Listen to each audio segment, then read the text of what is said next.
What up? What up? What's going on, everyone? Hope everyone's having a blessed Sunday so far. Good football action been going on, especially college yesterday. A lot of upsets we gonna cover today. But Coach 67, how your day going so far, brother? Oh, I'm blessed as usual. I'm blessed and highly favored. How y'all gentlemen doing this afternoon? I'm blessed. I can't complain about anything, nothing at all. Uh, JB, how you doing, man? I'm blessed, man. Just same as coach, man. Ready to get this show started.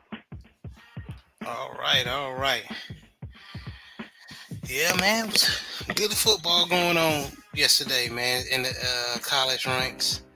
Uh, let's go ahead and get into these scores, man. Let me turn this intro music down.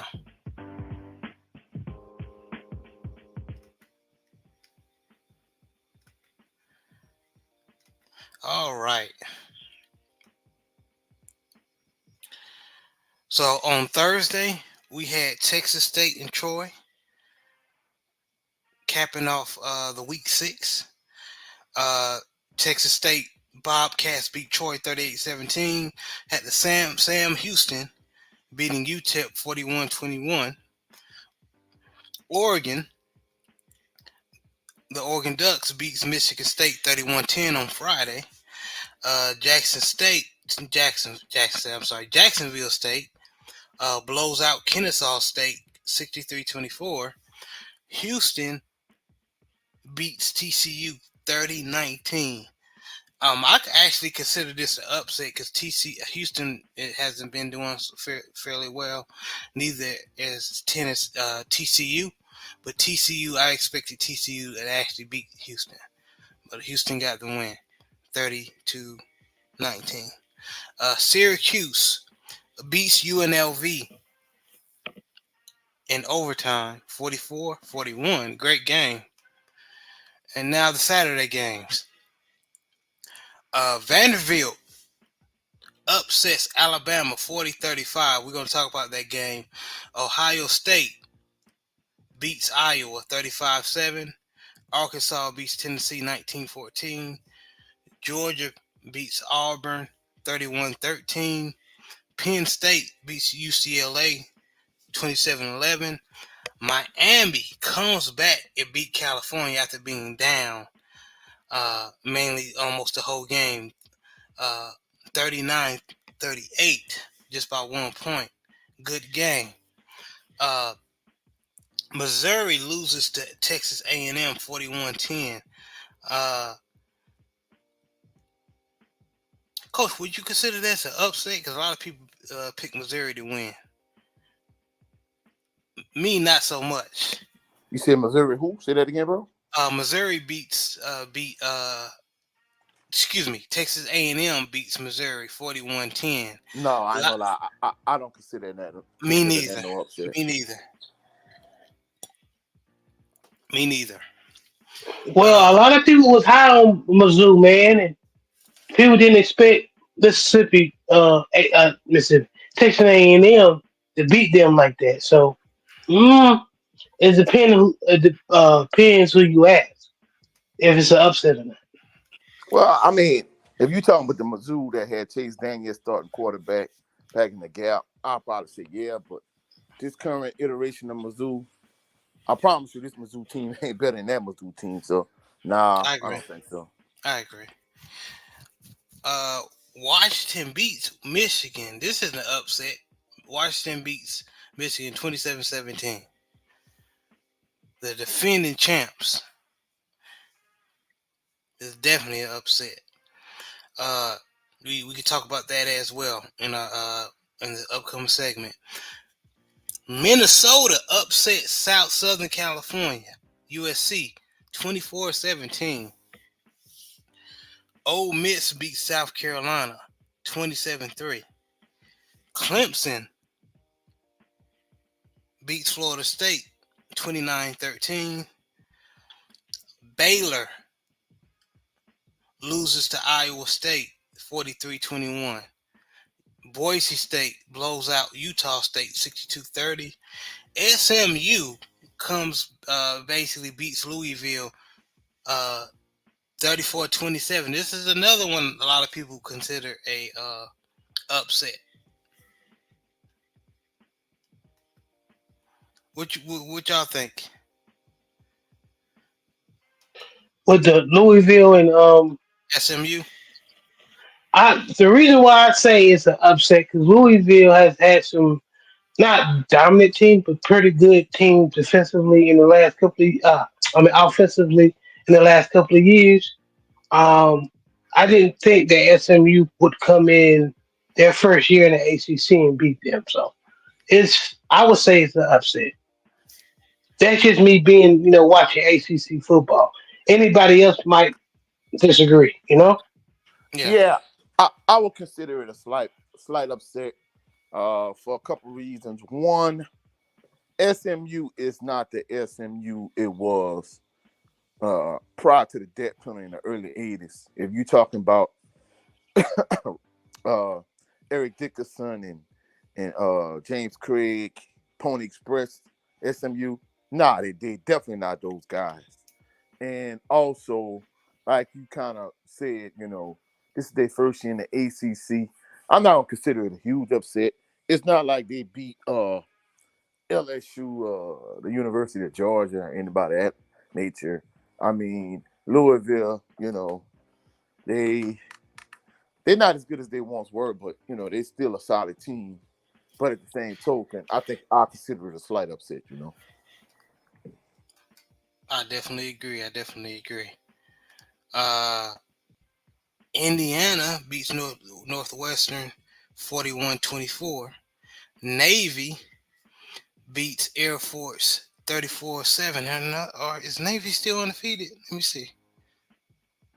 Supposedly, them and Army are both still undefeated, and they both 5-0. And when they play each other, supposedly it's the first time since 1945 or some nonsense that they both undefeated at this point in the season. Okay. Yeah, they are still undefeated. They, yep. Navy's the one of the few undefeated teams that still left. So Navy midshipmen still keeps rolling. Wake Forest barely beats North Carolina State 34-30.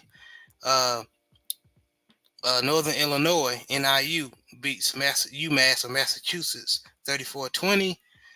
Uh, Pittsburgh beats North Carolina 34-24. Army West Point beats Tulsa 49-7. Boston College loses to Virginia 24-14. Wisconsin blows out Purdue 52-6. Tulane beats University of Alabama Birmingham 71-20. That was really a blowout. Western Michigan barely beats Ball State 45-42. Bowling Green beats Akron 27-20. Charlotte blows out East Carolina 55-24.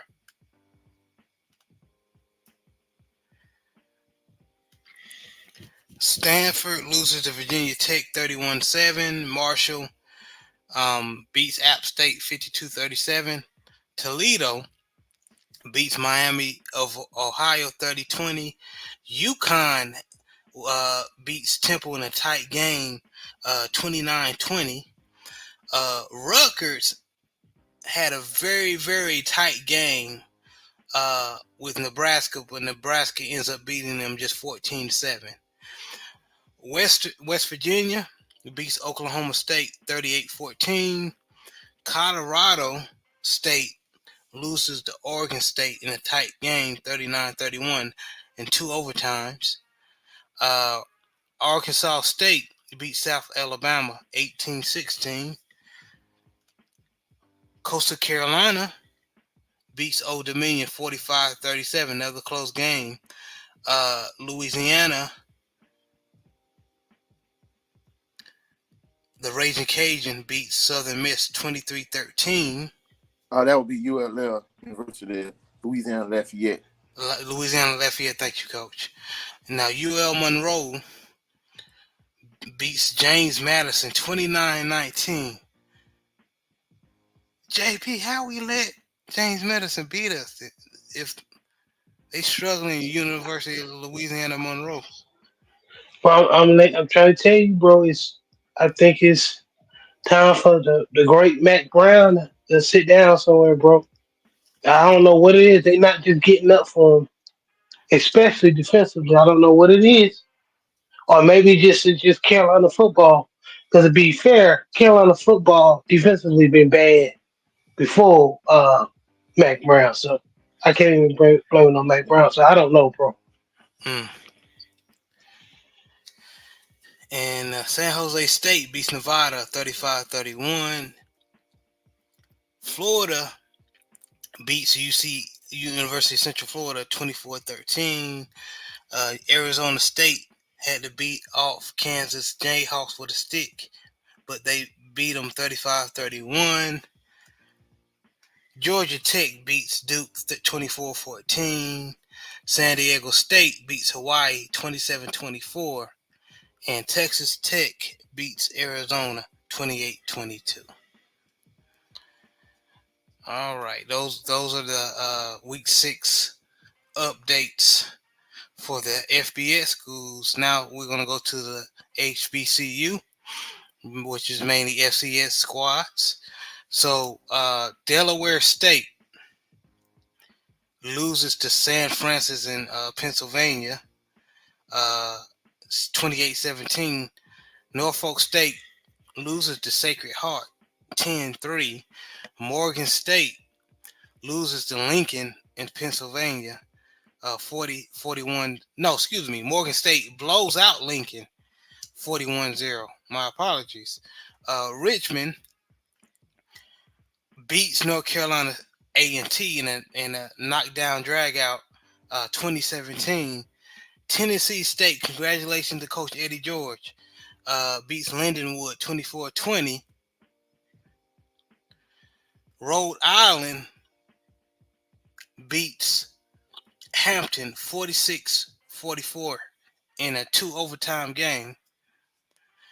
South Carolina State, the Bulldogs, beat Tennessee Tech 22-20.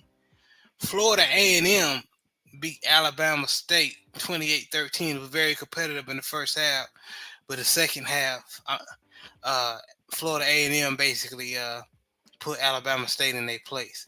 And to be fair, Alabama State is missing a quarterback. So Yeah, they were like Andrew. 3 back. Yeah, Andrew Body's out for the year. They're down to like their 4th string quarterback, from what I'm understanding. Yes. Even though they defensively they're good, they felt like Andrew Body would solve their issues offensively, but he went down early in the year, pretty early in the season, and from what I understand, they're down there 4th string quarterback. So it's difficult when you operating with a 4th string quarterback, you know. Man, very difficult. Difficult is an understatement. You just praying at that point something good happened on the opposite side of the ball. But Alcorn State fights off a pesky Arkansas Pine Bluff 38-28. Arkansas Pine Bluff had the game very competitive, but Alcorn State around the 3rd and 4th quarter started pulling away. And prayers up on the Arkansas Pine Bluff side. One of their defensive players basically had to get carried out on a stretcher. So hopefully that young man is all right. Texas Southern blows out Virginia Lynchburg 28-10. North Carolina Central beats Campbell 45-14. And Jackson State beats Alabama A&M in a very good game, 45-38. Nicholls State beat Southern 51-7, which Coach is not happy about. He's not impressed with Nicholls at all, so he didn't know why his Southern Jaguars got blown out. that bad. And UIW blows out Prairie View A&M 56-28. Now, Coach, I know you got some feedback on the Southern game. We'll go ahead and share your thoughts. Well, of course, I was at the game, A.W. Mumford Stadium, P. Richardson Field. And for individuals that don't know, I mean, that don't know me, individuals that know me personally, they know like where I'm from, like where I'm at now, literally as we speaking, is literally closer to Nicholls State University than it is to Southern University. My dad, senior, may he rest in peace, he went to Nicholls State. Wasn't by choice. He really wanted to go to Southern, but my grandmother, since where we're from, like literally it's closer to Thibodeau than it is to Baton Rouge. Basically, my grandmother told him and politely, like basically, hey, you better get your black behind up in the morning, go walk to the head of that street and get on that bus and go to Thibodeau. And he didn't graduate from Nicholls, but he attended Nicholls. He stayed maybe a year. Things didn't work out. My mom graduated from Southern, and basically, he was always a Jaguar at heart. He always, since before I was born, they went to all the Southern home games as now. And, from a historical standpoint, Southern and most teams in the SWAC, they struggled against PWIs. And when we talk about PWIs, we talking predominantly white institutions. And we're not even talking about schools on a FBS level. We're not talking about LSU, ULM, ULL. We talking about like Nicholls State, Northwestern State, McNeese State, Southeastern. We talking about schools on the exact same level, right? And we talking about years even when Nicholls would only win one game a year. They knew they were going to beat Southern, whether they played down there in John Gidget Stadium in Thibodeau or whether they came to A.W. Mumford Stadium. They knew we not going to beat nobody. We're going to beat Southern. And that's one of the things that used to just aggravate me over the years. In 93, P. Richardson first year, Southern won the SWAC championship, and they had to end up splitting the Black National Championship because that was only one or only two games, or either the only one or two games Nicholls State won that year, and it was the only game Southern lost that year, and they were penalized for it. So instead of getting the Black National Championship outright, they split it because Eric Randall, who's like a legendary Southern University quarterback, he had a bad game that night, and they got knocked to the 1 yard line, and they ran a quarterback sneak on a silent count, and he fumbled the ball. They had never practiced the Y'all whole keep season. cooking. Yeah, they hadn't run that play the whole season, and that's what transpired. So last night, Nicholls State comes to A.W. Mumford State and P. Richardson Field. I'm not even gonna lie, I'm not gonna sugarcoat it. I predicted Nicholls State to beat Southern. The reason being is because Nicholls State was a pretty good team last year. They went pretty far in the FCS playoffs. They was like a top tier team in the Southern Conference. At the beginning of the year, Southern played McNeese State. McNeese State is literally a lower tier team in the Southern Conference, and Southern lost to McNeese after leading like 75% of the game. And they're a lower tier team in the Southern Conference, whereas Nicholls State is an upper tier team, even though they only won one game coming into last night's game. Basically, when they went to Death Valley Tiger Stadium and played against LSU, at one point, the game was 23-21 in favor of LSU. LSU struggled with Nicholls State, so we knew that was going to be problematic. So the game kicked off, and basically it ended up just being a straight beat down. Nicholls State bludgeoned Southern University. They beat them 51-7. From an analytical standpoint, from an X and O standpoint, and really a whole lot to break down. And since we members of the LDBC, the Lions Den broadcasting community, Floyd Mayweather Jr. had this phrase where he said basically they were basic, straight up and down, no special effects. That's all Nicholls State is. Like the junior high team I help coach, where I'm assistant coach. Like we play our games on either Mondays, Tuesdays, Wednesdays, or Thursdays. And also, for the Louisiana All American Sports Network, shout out to the Louisiana All American Sports Network. I do commentary for them on Friday nights. Then, of course, typically on Saturdays, if Southern University has a home game, I'll go to their home game. If not, I just watch college football on Saturday, NFL football on Sunday. Like basically, Nickel State is just your basic spread team. No special effects, just basic straight up and down. And I was thoroughly unimpressed with Nickel State, but Nickel State bludgeoned Southern. They got the ball to start the game, went straight down the field, scored a touchdown. Uh, Southern with Noah with his trash self a quarterback, they go 3 and out, get the ball back, score again, then kick a field goal. I mean, you look up at halftime, it's 38 to nothing. And eventually they got to 51 to nothing, and Southern scored a touchdown at the end. So, truthfully speaking, as members of Jaguar Nation, it's to the point where athletic director Roman Banks, who used to be the head men's basketball coach at Southern University, it's time for him to go. Even though Terrence Graves just became the head coach, I'm not gonna lie, Southern they look completely terrible. They trash. Noah's the trash quarterback in my estimation. I know some people say to really see what a head coach really is, you got to give him at least 2, 3 recruiting classes to see what it is. But I'm at the point now, I'm going to just keep it real. I'm ready to pull the plug on a Coach Terrence Graves experiment. Like, Southern is trash. To me, the only thing that will be able to salvage and redeem the rest of the season for the Jags is if Southern go undefeated in SWAC play and they also win the SWAC championship and the Black National Championship and win the Celebration Bowl, which I really don't see happening. So, truthfully speaking, the win, Nickel State's win over Southern University, the straight destruction of Southern University, it had me highly heated. I don't see how you lose that bad to a team that's on your same level. But more than anything, it goes to show how far Southern University has fallen from grace. In fact, you had people that were sitting in my section last night that say basically, uh, starting with the president, basically the Southern University president, or vice chancellor, whoever, they just need to swipe the whole football program and athletic department clean. Start with Roman Banks at the top, come out of Terrence Graves and just work your way down.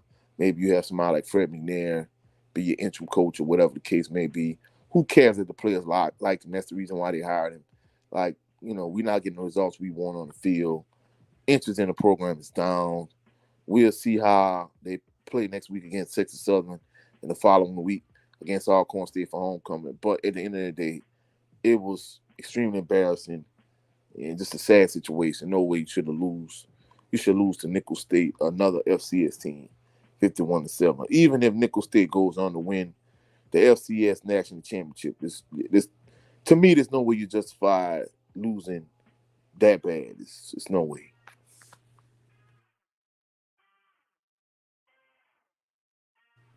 Okay. And thank you for that Southern update. And I want to give a shout out to Autism Boy, man, and brother Big Reg, host of Big Boy Talk, and brother Mr. Shelton, man. Y'all, I appreciate y'all supporting. And I also got my brother on the panel, Brent Fox. Y'all go support him. He has his own YouTube channel. Plus, I know he's gonna plug it. So, Brent Fox, what's going on, brother? Salute, brother Brent. And salute, brothers. How y'all doing? Blessed and highly favored, bro. Yeah. Yes, Chilling, sir. man. What's up, Brent? Hey, what's happening, JB? Congratulations on y'all's win, man. Man, I almost had a heart attack, bro, but thank you. Yeah, man. Especially with For that real. fumble snap, I was like, oh man. Yeah, Lamar, that was all on Lamar, man. But I will say this: we should have been running anyway. We shouldn't have been trying to. We got too pass happy for something like that to happen. To avoid something from that happened, we should have just handed off to Henry. That's what we got. Hell, what he did in the uh in uh in the second time we got the possession in overtime, he could have did that in the first time because that Bengals defense was getting exhausted. Yeah, So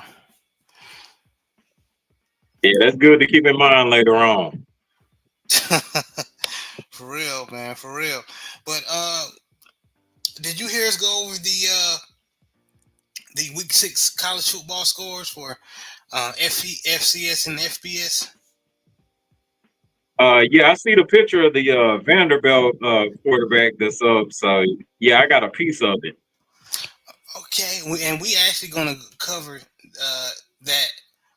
Talk about upsets in general, big upsets. So, starting with you, what was your thoughts on? There were mainly two. There was more upsets, but there were mainly two that stuck out, which was the Michigan versus Washington, and of course, ultimately, the biggest one, which was the Bama versus Vanderbilt. What was your thoughts on any of those? Yeah, I'm actually gonna go for the low hanging fruit. Um, I think that even at a Division 1 level, you can't underestimate your opponent, especially with the transport portal being in effect and everything else like that. Now everybody pretty much has talent.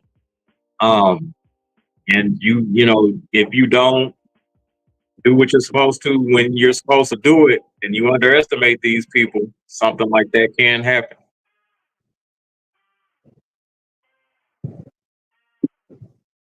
Well said. Well said. 100% agree. And we're gonna talk about it in detail.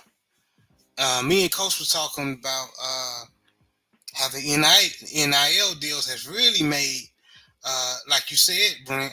You gotta watch. Uh, really do a scouting report on who you're playing because now a lot of the teams that you usually blow out are now competing with you. A la Vanderbilt. So Diego Pavia, who was a quarterback who had a magnificent game.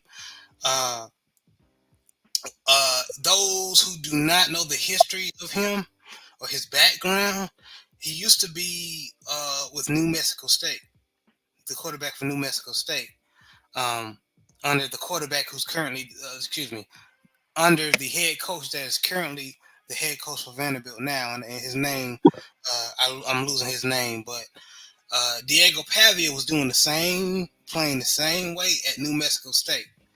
So when the coach from that's now coaching at Vanderbilt got the Vanderbilt job, he brought Diego Pavia and uh, Eli Stowers and other players over to Vanderbilt. And that offense we all saw last night that was um, giving Bama fits is nothing new. Diego Pavia is a wizard when it comes to that option run or pass, that RPO type offense. Um, but Alabama was not prepared. They thought they were just going to go ahead and run over Vanderbilt like they have been doing for years. But the Vanderbilt has something for that ass this time. Uh, Y'all forgot Tennessee upsetting. Arkansas upsetting Tennessee. you can talk about that. We can talk about that. This is what this segment is for. Autism Boy said, "Hey, Jared, which college football team's winning the Natty this season?" I can't call it, dog. I, I really can't call it, man. That's a good question. Now, I think that question a little bit too premature, but right now, all the teams that you think will go far, you never know because, like we said, a lot of these schools with NIL deals, um, they got talent, man. They're not punching bags no more. I'll say wait about like week 8, Yeah, maybe week 9, and then you'll start to see the difference. But it's everybody just jockeying for position right now. What were we like week 4, week 5? So yeah, week 5. No, week 6 for college football. Yeah, we did, right? Yeah, week 6 for college yes, football. I So would say about like 3, 4 weeks more weeks we can see. yeah, I highly agree. Um, but JB, what was your thoughts on the upsets? You could talk about that Tennessee and Arkansas game. What was, or any of the upsets that you saw? I mean, my upset really, besides what everybody been talking about, Of course is the Bama and Vanderbilt, but the one that I was surprised was, as we talked about it before, Louisville and SMU. I didn't expect SMU their first time being in the ACC to beat Louisville. And Louisville wasn't world beaters, but they were very explosive on offense for the last couple of years. Yeah. Other game was Arkansas and Tennessee. The reason why I'm picking them as well is because a lot of people was um, on Tennessee, especially their quarterback. I think he is Samoan. They got a Samoan quarterback. I'm blanking on his name, but uh, Arkansas has some like it. I think his name is Trayvon Green in Arkansas. He balled. You know what I'm saying? And then they Yeah. got your boy Quentin Jackson. Quindy. Yeah, Jackson at running back number 22. I love how he runs. Arkansas got a solid team over there, so that was a big one. Um, but yeah, man, it's just been a good time for football. Like I mean, this is perfect of what we've been talking about going into the season before the season started. Where the NIL deal spread around the talent, and that's what it Mm. looks like it's doing. So no more top heavy teams anymore, like Yeah. Alabama or Miami back in the 2000s when they had Ed Reed, Frank Gore, and Willis McGahee on the same team, Sean Taylor. Yeah. and and Ed Reed. No more of that. So now you got teams like hey James Madison. We talk about my Tar Heels who they didn't do their homework on them, and they just came in the Hill and put 70 on you because you didn't do your scouting report on the type of players you played. So now this type of football now is going to expose coaches. Are Mm. you doing your homework? What's the scouting report on the team? What was this quarterback? How good is this quarterback? Where did he play last year? How good is the running back? Okay, he didn't play for New Mexico State last year. He played at a small school. How good was he? This NIL is going to make coaches do their homework. You're not just going to sit on your ass because you got a stout like Nick Saban and you got a stout defense and not be able to do homework. And that's what I think will happen to Bama is they didn't really do their homework on Vanderbilt. After they beat Georgia, they was on a victory high, and they got hit in their mouth. You know, so and speaking of the devil, my Ravens almost had that happen to them. Everybody was kissing their ass about beating Buffalo, and then hey, I was telling you, Jerry, hey, Cincinnati is coming off of a dub. They don't want to go 1-4, especially and losing the divisional game. They got the weapons on offense to match with anybody with T. Higgins and Jamar Chase. So, and the game pretty much turned out how it started. So that mindset can hurt you not just in the college level, but in the NFL level. You gotta you can't just be on the high of a victory high, or just because you had a good win, you got to carry that over to next week. Well said. Well said. Coach, what upset um that basically that you was impressed with? Well, the the upset that really caught my attention really wasn't an upset. It was a near upset. It Mm. was Cal almost beating Miami last night, Mm. and I'm not gonna lie, when I went to sleep because it was late, uh, uh, Cal still was winning. They was holding on to like a 10-point lead, and when I woke up, Cam Moore had brought Miami back, and they ended up winning the game. But in terms of the Alabama Vanderbilt upset, I'm gonna have to disagree with JB from the standpoint of I don't think Alabama overlooked Vanderbilt. I think it was more so the fact that Vanderbilt, it was essentially your quintessential trap game. And what I mean by that is you coming off a high, you beat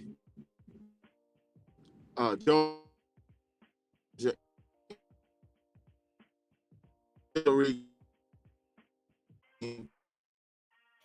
Coach, you cutting in and out, brother.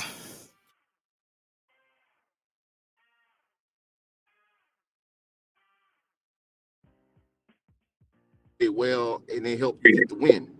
So this week, you're coming off an emotional high, beating Georgia. It's not that you overlooking Vanderbilt, and I'm sure from a scouting standpoint, like they knew what they were working with, but I don't think they anticipated to having as many problems as they had with Vanderbilt. So I don't think they overlooked Vanderbilt. Basically it's just your basic trap game. I mean, you're coming off a high one week, and the scouting report, everything about this opposition. But once you get hit in the mouth, like, oh, like, hey, this is not what I anticipated, and the game just end up being tougher than you think it's gonna be. So I don't think they overlooked Vanderbilt. Things just played out that way.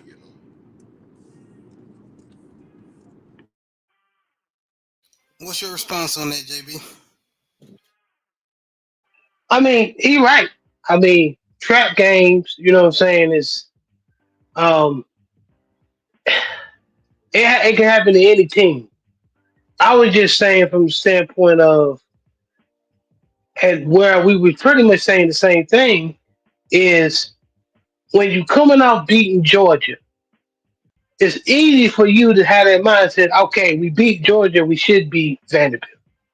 That's all I'm saying. I mean, we all have done it, especially if, well, we all been on very good teams where you beat a very good team and you play a marshmallow on the next game, and we pretty much struggle with them the first two halves. It happens. It's football. Saying that, you know, uh, it happens. But yeah, I mean, coach, made some good points. You know, Okay. And I And Big mean, Joe.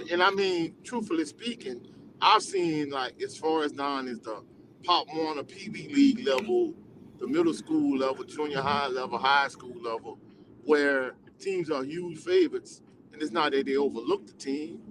In some instances, do, especially if you undefeated and you got a role and you getting a little bit beside yourself in terms of being cocky or arrogant. And then in other instances, you really don't overlook the team. The team just have your number. Are they up for you? Are they playing harder than you anticipated? And whatever the case may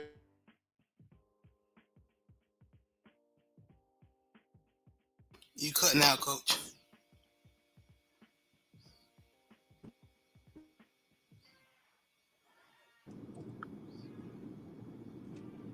Okay. I was saying, I was level, the Pop Warner level.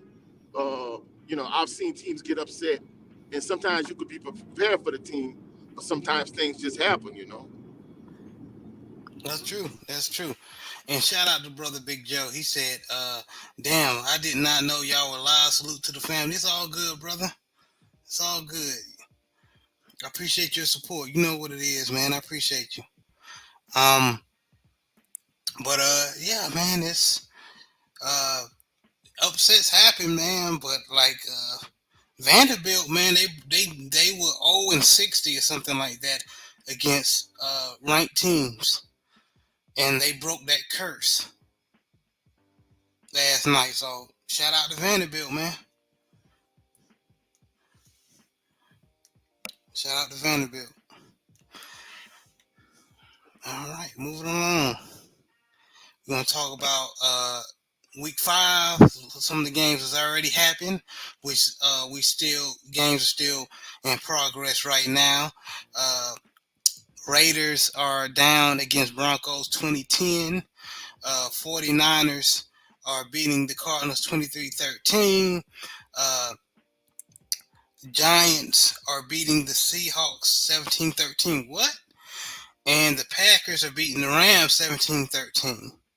So, and plus, the Cowboys are playing the Steelers at 6:20 Central Standard Time, 7:20 p.m. Eastern, and then tomorrow we got the Saints versus the Chiefs. But just want to go over some of the games that's already happened. So Buccaneers loses to the Falcons in overtime. Um,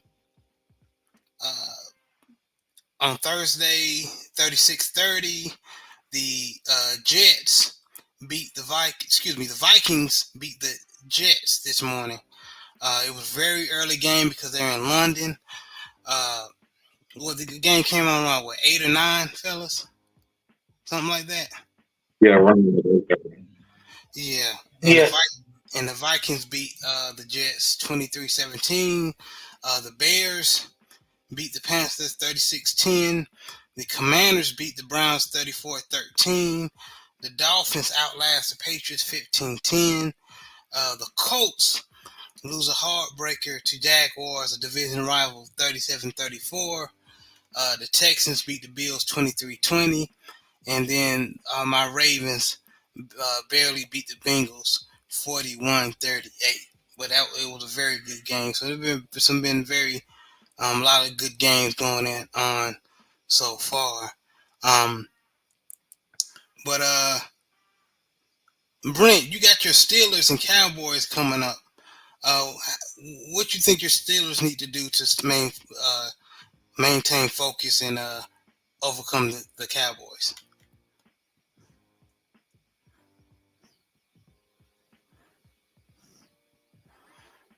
Big Joe, can you? I would say Big Joe. Brent, can you hear me? Oh, okay, I can hear you now. What were you saying? I was asking your Steelers play the Cowboys earlier or later today at 6:20. So I was asking what how would you see your Steelers beating the Cowboys or how to avoid being defeated or Oh, upset? so basically, I had a layout on my channel Thursday.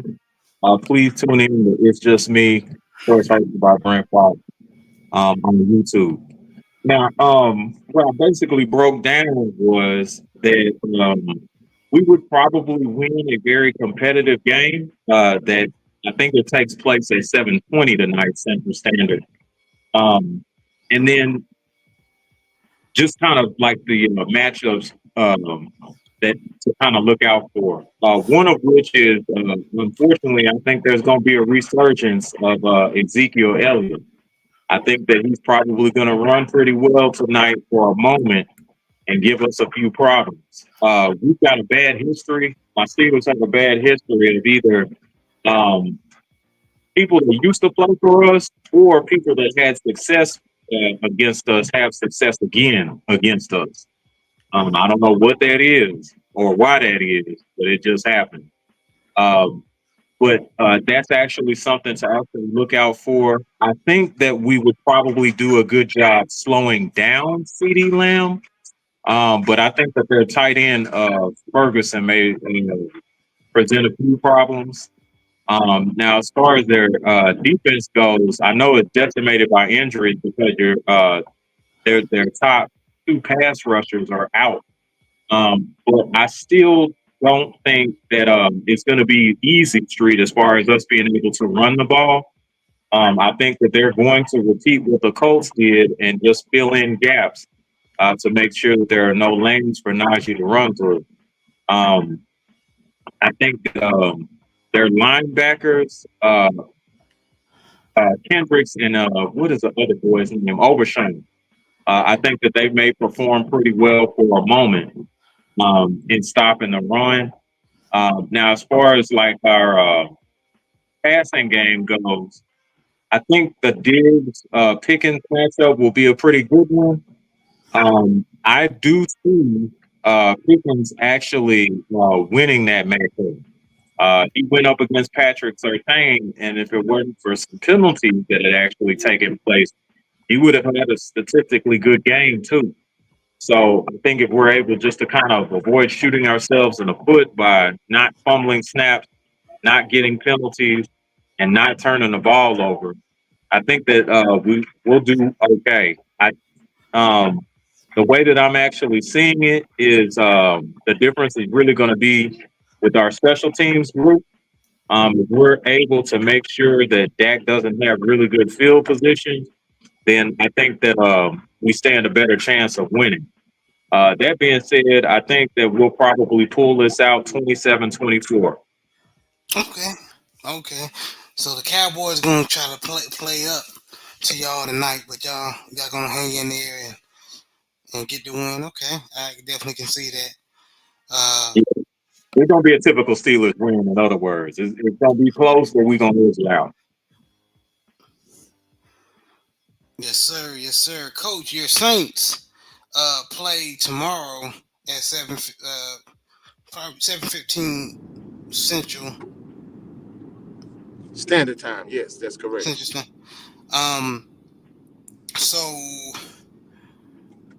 how do you see your Saints beating the Chiefs Well, how to I mean, avoid taking that L? honestly, I love the Saints, but without a strong running game, for the Saints to win, they're gonna have to run the ball well with Alvin Kamara. If Taysom Hill, hopefully he is healthy, he could play with him also. And you're gonna have to use play action to kind of get Derek Carr going in the passing game. Without a clean pocket and without a running game, Derek Carr struggles.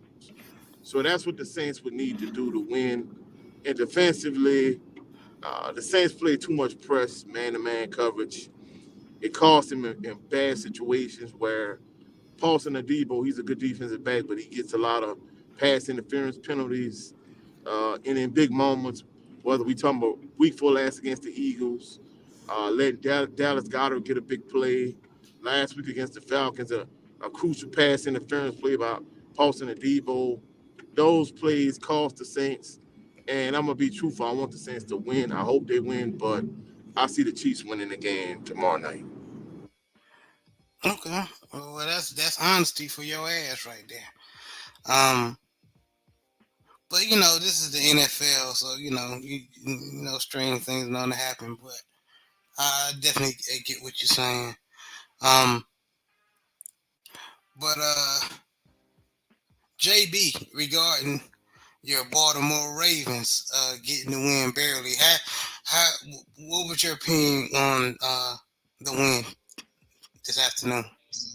Lamar bailed us out. Lamar and Derrick Henry bailed us out. Defense was trash. And as far as I'm talking about the back end, the secondary, Mm-hmm. I already knew that it was going to be a shootout. I knew that, like I said before, that Joe Burrow was going to come out on fire. He did not want to go to 1-4 Mm-hmm. and 0-1 in the division. Um,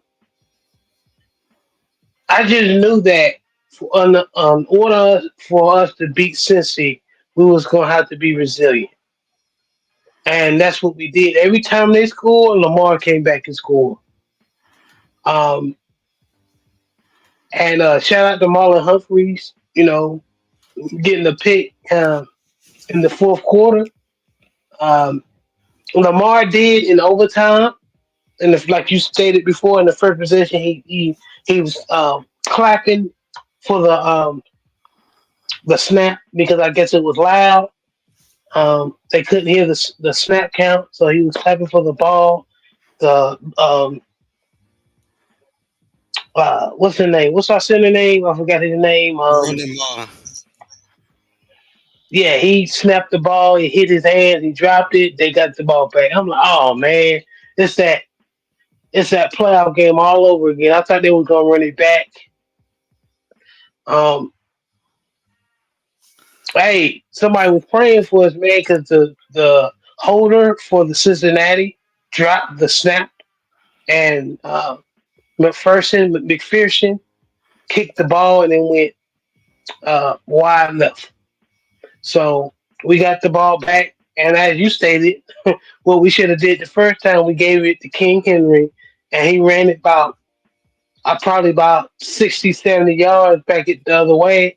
Got it 51. to the 5, 51 yards. Mm-hmm. Got it to the 5, and we let Justin Tucker go, close the game out. I mean, look, man, I'm gonna say this, bro. Like Lamar Jackson is the one of the best, top two best quarterbacks, maybe the best quarterback in the NFL.